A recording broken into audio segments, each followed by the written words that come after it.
Aujourd'hui, direction la France. Tu rêves de la Tour Eiffel, des croissants, mais surtout d'un diplôme reconnu? Alors cette vidéo est pour toi. On va voir tout ce que tu dois savoir pour venir étudier en France en 2025. Campus France, bourse, logement, travail et bien d'autres. On va voir tout ça en 6 étapes. C'est parti. La première étape, c'est de postuler par Campus France. Eh bien, la France est un pays qui est spécial. Il faut passer par Campus France pour pouvoir postuler aux universités. Qu'est-ce que Campus France? Eh bien, je t'invite à suivre cette vidéo qui s'affiche juste là pour savoir en détail comment fonctionne Campus France et qu'est-ce que c'est. Mais ce que tu peux comprendre brièvement, c'est que Campus France, c'est vraiment la plateforme officielle pour pouvoir postuler dans les universités françaises. Pour toi qui es à l'étranger, bien sûr. Comment ça se passe? Eh bien, tu crées un compte. Tu as le droit de postuler jusqu'à 7 formations universitaires. Ensuite, tu payes des frais de dossier qui coûtent environ 75 €.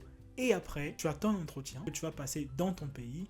Une fois que tu as passé l'entretien avec un membre de Campus France, eh bien, il soumet ton dossier auprès des universités et tu attends du coup les résultats des universités. Pour postuler, c'est une plateforme en ligne qui te permet de faire tout cela. Attention, pour certaines écoles publiques ou même privées, on n'a pas besoin de passer par Campus France. Il y en a très peu, c'est ce qu'on appelle les écoles non connectées, il y en a très peu, mais ils sont bien présents. Donc, il faut toujours vérifier sur la plateforme les écoles connectées ou pas. Mais par contre, même après avoir obtenu l'inscription, il faut toujours passer par Campus France pour valider ton dossier. Et ça également, j'ai une vidéo dessus où j'explique tout ça. Je te mets le lien juste en haut pour pouvoir, et même en description pour aller en détail si tu veux approfondir sur ce sujet.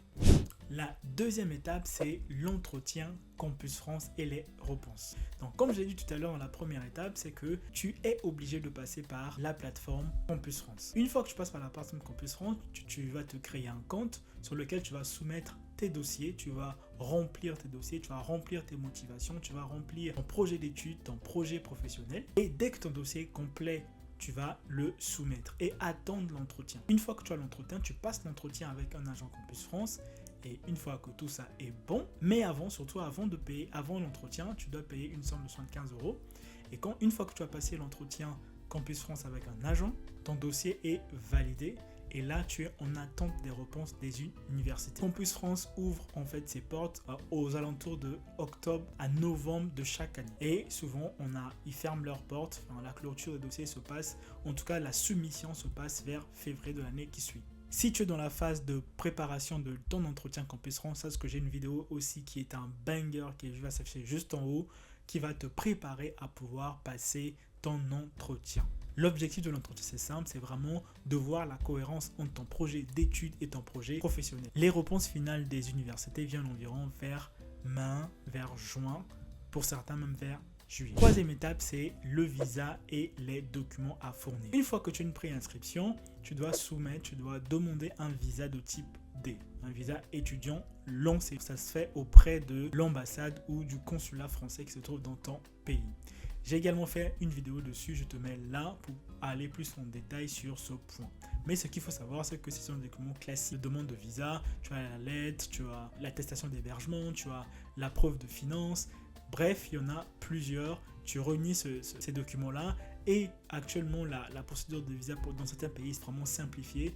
Tu les soumets en ligne et puis il y a un entretien en présentiel et voilà.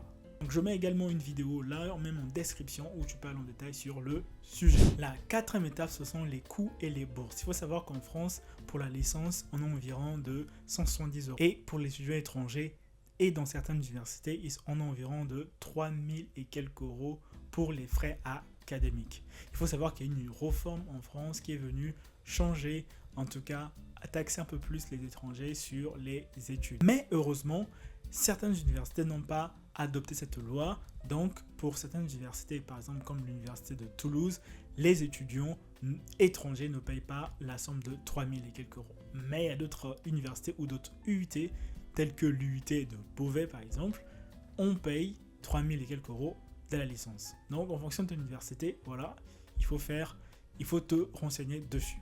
Même en commentaire d'ailleurs, dans quelle université tu seras, quelle université tu as accepté et je te dirai certainement combien tu dois payer pour cela. Ceci dit, mais tu as quand même l'opportunité de pouvoir postuler à des bourses, comme la bourse de Campus France, la bourse Eiffel, comme la bourse du gouvernement français et bien d'autres bourses. Il faut savoir également que les régions dans lesquelles tu vas venir, certains proposent des bourses. Donc à toi de te renseigner et de savoir que tu as également cette possibilité. La 5e étape, c'est le logement et la vie estudiantine. Tu as plusieurs choix. Pour le logement, tu peux faire une demande en CTU. Il faut l'admettre que lorsqu'on est à l'étranger, c'est quand même difficile d'avoir un logement au Crous. Mais ceci dit, une fois sur place, tu peux vraiment faire ta demande.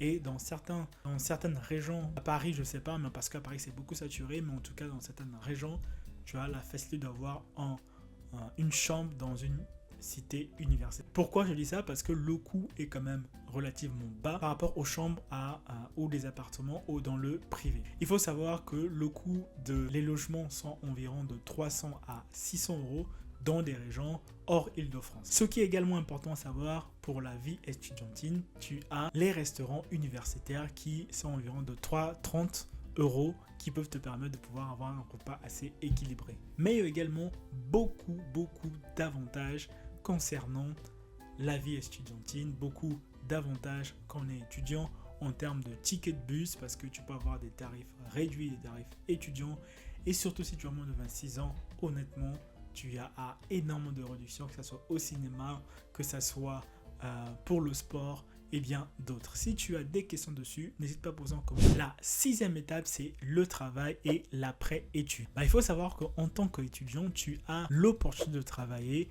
964 heures par an. Donc environ 20 heures par semaine. Dans quel domaine? Dans la restauration, dans le ménage, dans les vendanges, dans la vente, dans pas mal de domaines. Et tu as également l'opportunité de faire ce qu'on appelle l'alternance parce que en fait, en parallèle de tes études, tu peux choisir une formation qui est plutôt pratique. En même temps, tu es à l'école, en même temps, tu es dans l'entreprise en fonction de ta filière. Mais attention, quand tu choisis un job étudiant, c'est bien différent d'une alternance, d'accord? Mais quand tu choisis un job étudiant, le seul bémol, c'est que tu as une charge en plus par rapport à tes études. Donc tu dois vraiment faire attention parce que plus tu travailles, plus tu es fatigué en fait en période scolaire pour aller réviser comme il faut. Tu n'as pas assez de temps comme les autres et tu vois en fait que nombreux des étudiants qui le font ont des difficultés. Moi je l'ai fait, mais il faut vraiment être déterminé parce que tu dors quasiment 3 heures, 4 heures par jour. C'est à faire très attention parce que ça peut vraiment te nuire.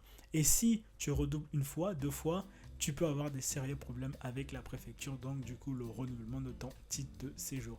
Si tu ne comprends pas encore tous ces termes, je comprends. Il y a des vidéos qui seront faites bientôt. Sinon, si tu as des questions, n'hésite pas à le poser en commentaire. Et après tes études, qu'est-ce qu'il faut faire? Si tu as réussi avec succès tes études, je te dirais déjà bravo. Bravo parce que c'est pas un acquis et que c'est une grâce simplement. Mais après, tu as le choix en fonction de ton projet professionnel. Tu peux soit décider de pouvoir rentrer dans ton pays d'origine, soit rester pour pouvoir ou aller ailleurs d'ailleurs parce que tu as l'opportunité d'aller dans d'autres pays de l'espace Schengen ou encore d'autres pays du monde en fonction de ton ambition. Donc tu peux aller où tu veux, surtout que les diplômes français sont reconnus et sont de qualité.